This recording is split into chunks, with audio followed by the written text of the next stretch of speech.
Vayamos al libro de Jueces, capítulo 1. Jueces, capítulo 1.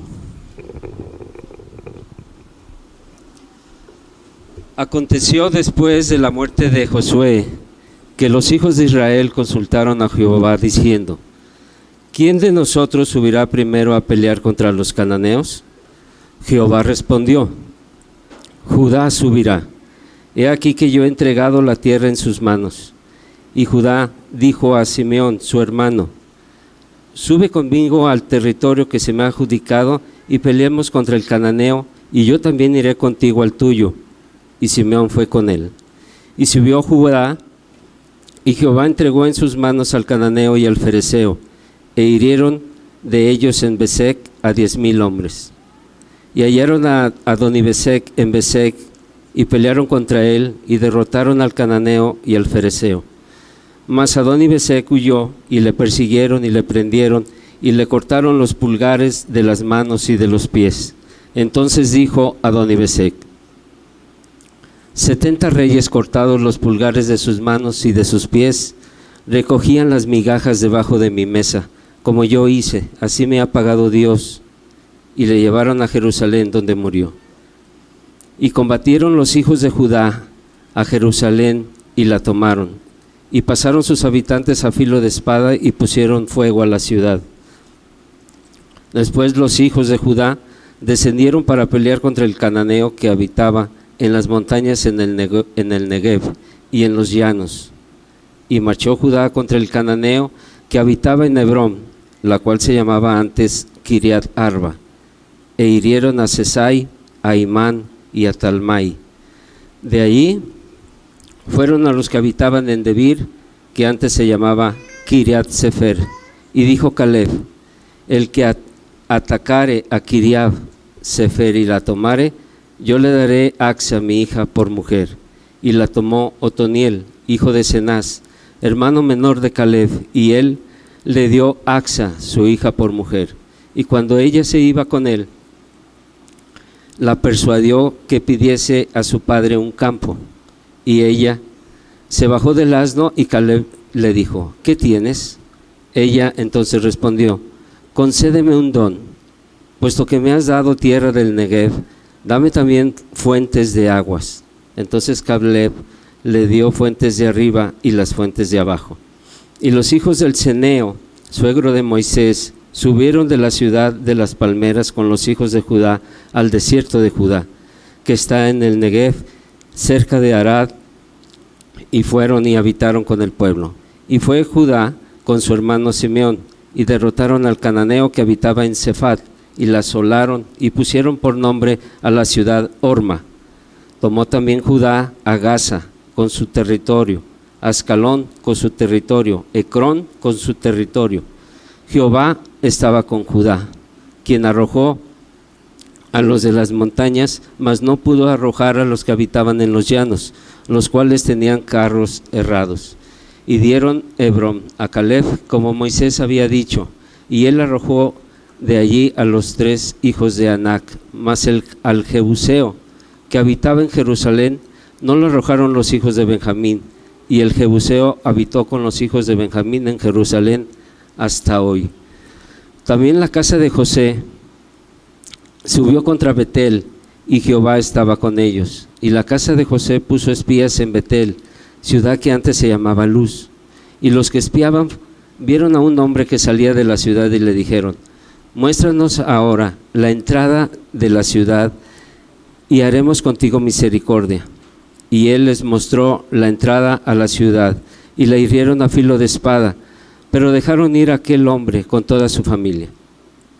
Y él se fue, el hombre, a la tierra de los Eteos, y edificó una ciudad a la cual llamó Luz, y este es su nombre hasta hoy.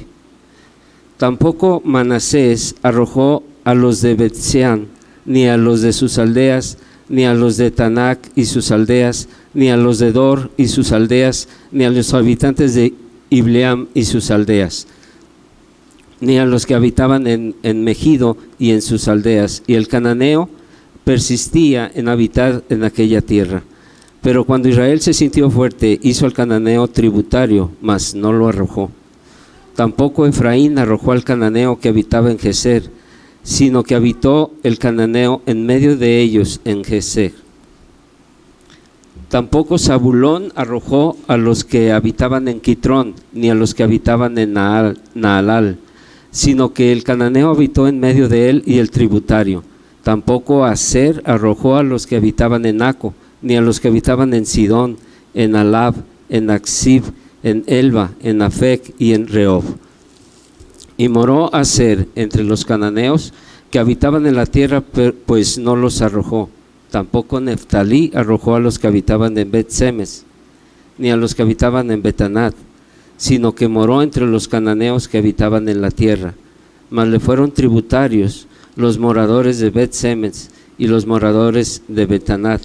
Los amorreos acosaron a los hijos de Dan hasta el monte y no los dejaron descender a los llanos. Y el amorreo persistió en habitar en el monte de Eres, en Ajalón, en Salbim, pero cuando la casa de José cobró fuerzas, lo hizo tributario. Y el límite del amorreo fue desde la subida de Acrabim, desde Sela hacia arriba. Pueden tomar sus asientos, hermanos.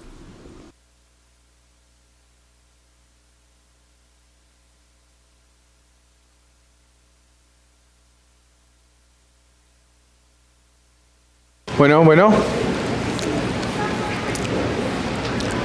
Hermanos, pues siempre es emocionante comenzar un nuevo libro de las breves meditaciones.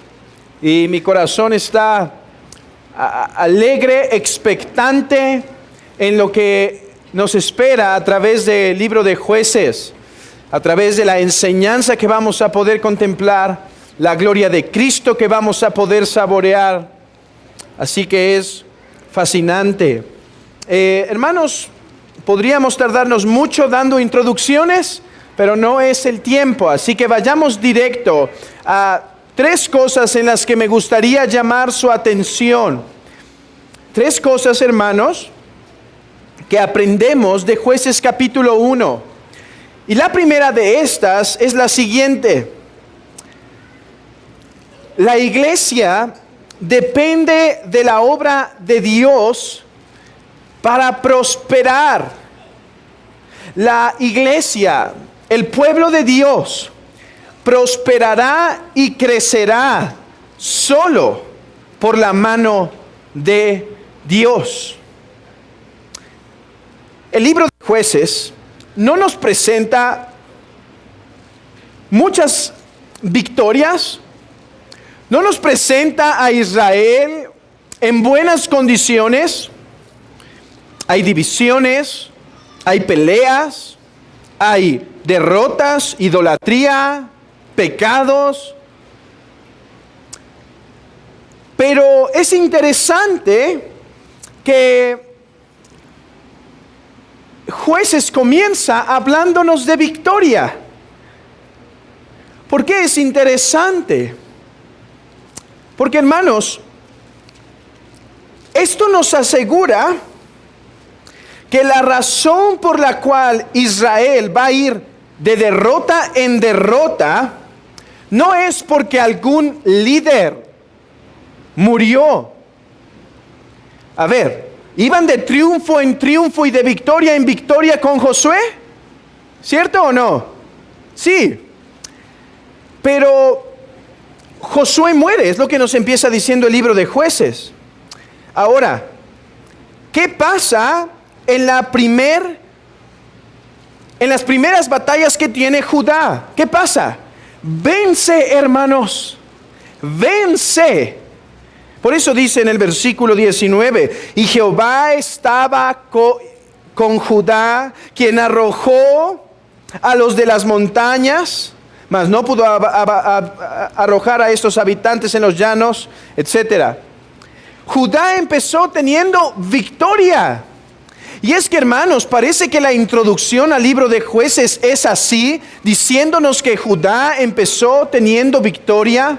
para que no seamos tentados a pensar que la razón por la cual Israel empezó a ir en picada en el libro de Jueces es porque Josué murió. Es porque este gran líder murió. Para que no seamos tentados a pensar así y pecar contra nuestro Dios, se nos presentan las victorias. Hermanos, déjenme concretar esto así. Judá venció porque Dios estaba con Judá. Pero más adelante, Judá y los demás pueblos,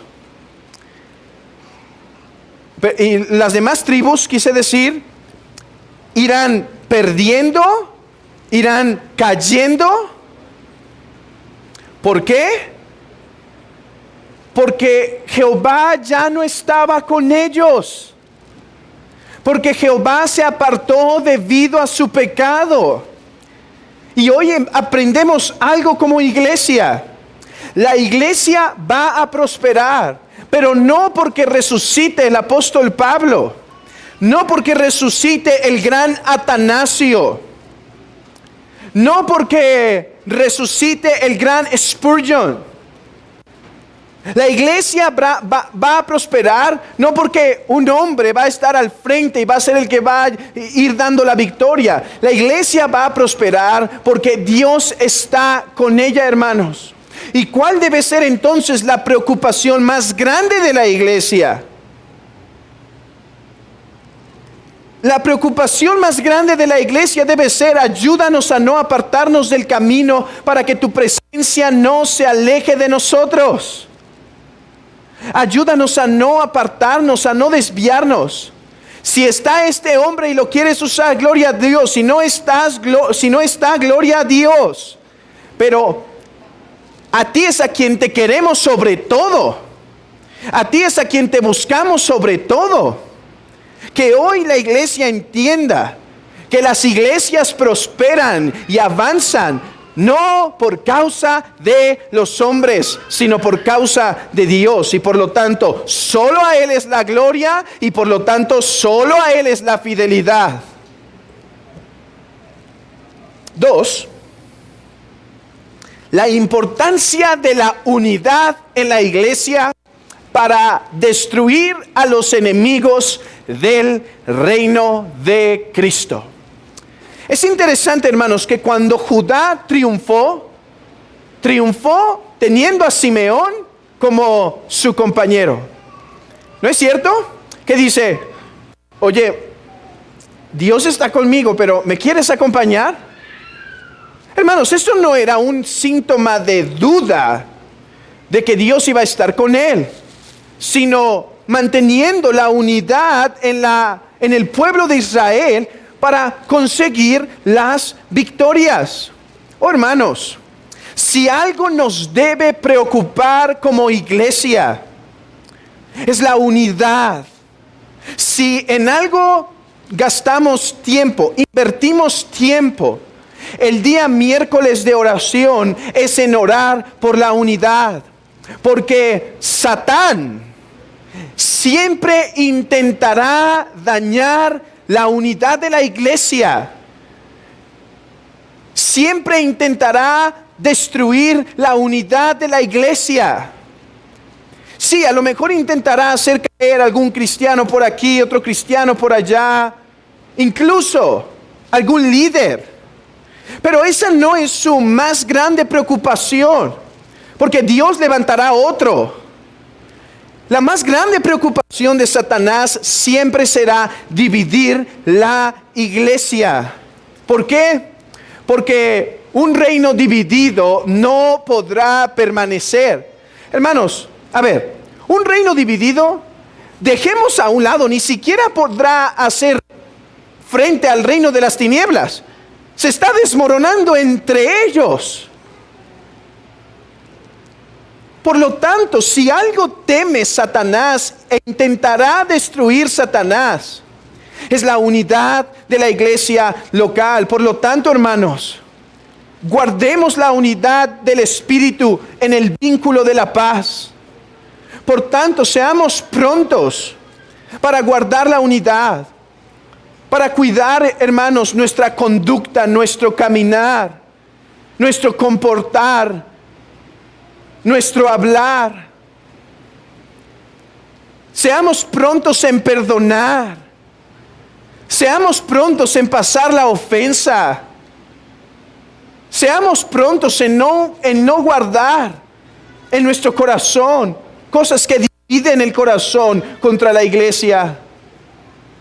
Porque cuando Judá prosperó, fue cuando Simeón caminó junto con él. Oh, hermanos, y entonces estaremos unidos para dañar el reino de las tinieblas.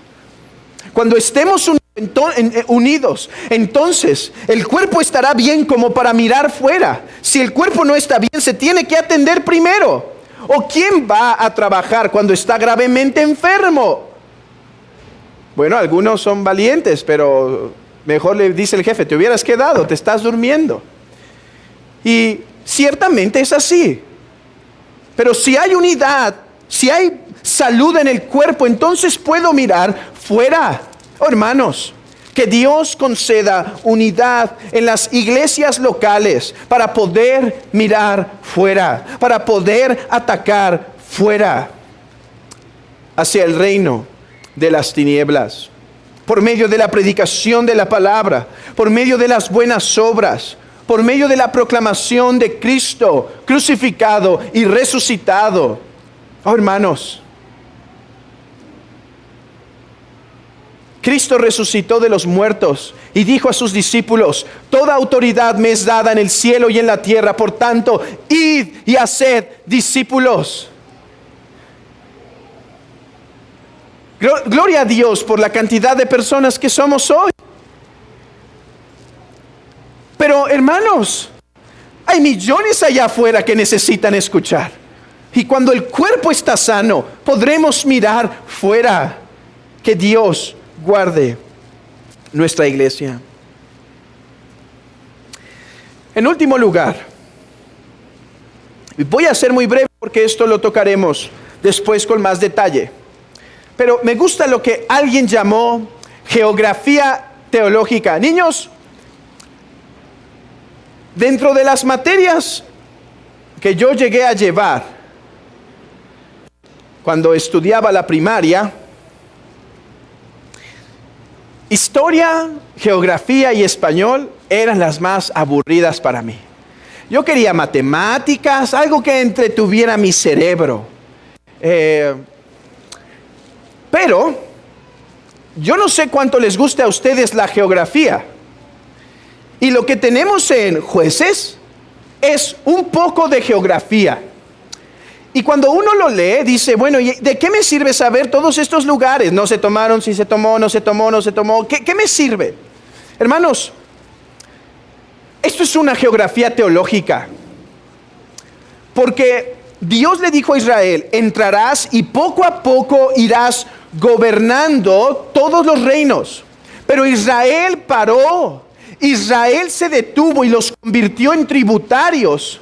Y lo que sucedió fue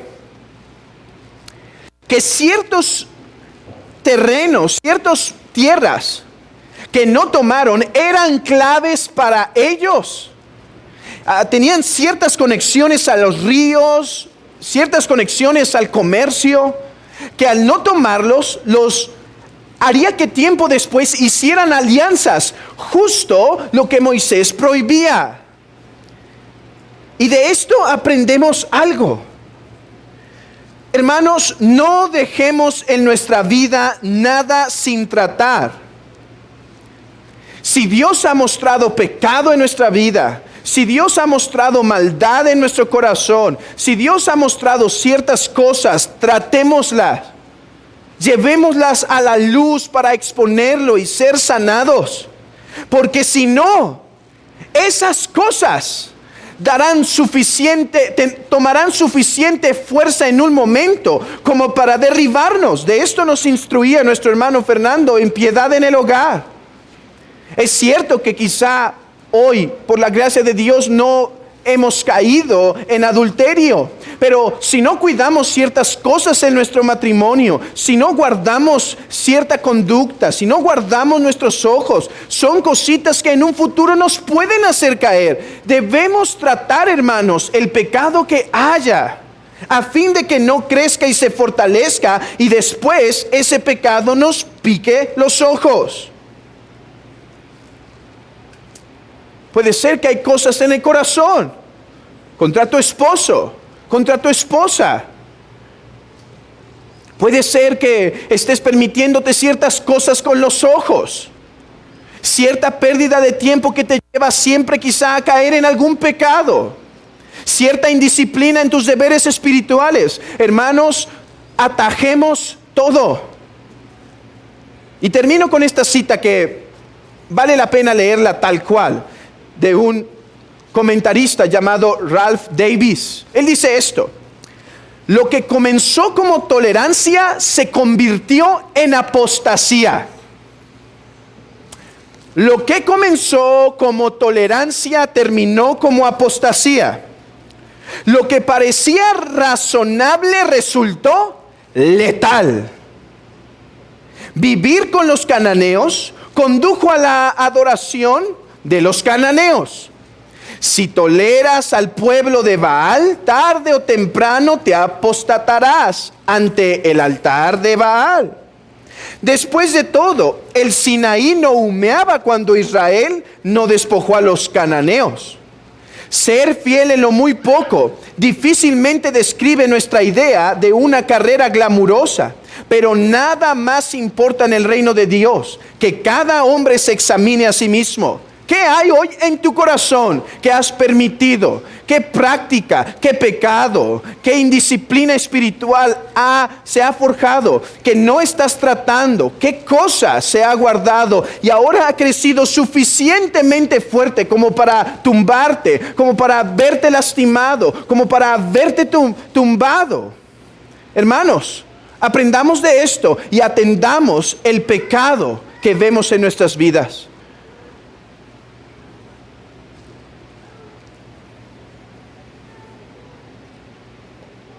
Que el Señor ayude a su santa iglesia a crecer y ser purificada en estas cosas. Porque, hermanos, Cristo resucitó y viene pronto para establecer su reino perpetuo. Y aquí es donde podemos voltear a ver a Cristo.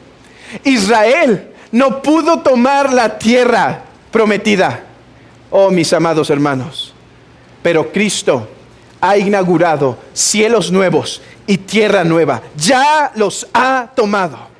Ya los posee bajo su autoridad. Y solo esperamos aquel día en donde entraremos a su presencia.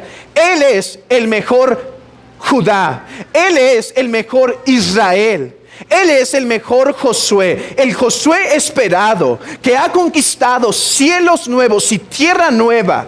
Ha conquistado a la muerte, ha conquistado al diablo, ha conquistado el pecado. Y en esa tierra no habrá cosa inmunda más ahí. No habrá nada que la pueda corromper, nada que la pueda contaminar. Ya no habrá cananeos que nos inciten a caer, porque este gran Jesús, el Israel de Dios, ha conquistado sobre sus enemigos. Y en aquel día no entrará cosa inmunda ni nación inmunda a la presencia de Dios. Hermanos, hoy hay peligros. Hoy es tiempo de sujetarlos, dominarlos en la gracia que hay en Cristo Jesús. Pero se acerca el día en donde descansaremos de eso, porque Cristo ya descansó. Porque Cristo ya resucitó de los muertos. Porque ya inauguró cielos nuevos y tierra nueva. Amigo, ¿serás parte de esos cielos nuevos y tierra nueva? ¿O serás tú de aquellos que sean quemados en esta misma tierra cuando Él venga y haga todas las cosas nuevas? ¿Serás tú de aquellos que recibirán el juicio de Dios en la tierra y en el infierno por la eternidad? Huye de la ira venidera. Cree en el Señor Jesucristo y serás salvo. Él es el autor de una nueva creación. Él tiene las llaves del cielo. Él tiene las llaves del mismo Hades. Y Él rescata a quien quiere. Ve a ese poderoso Salvador. y serás salvo de tus pecados. Querida iglesia, aprendamos estas cosas para nuestra edificación.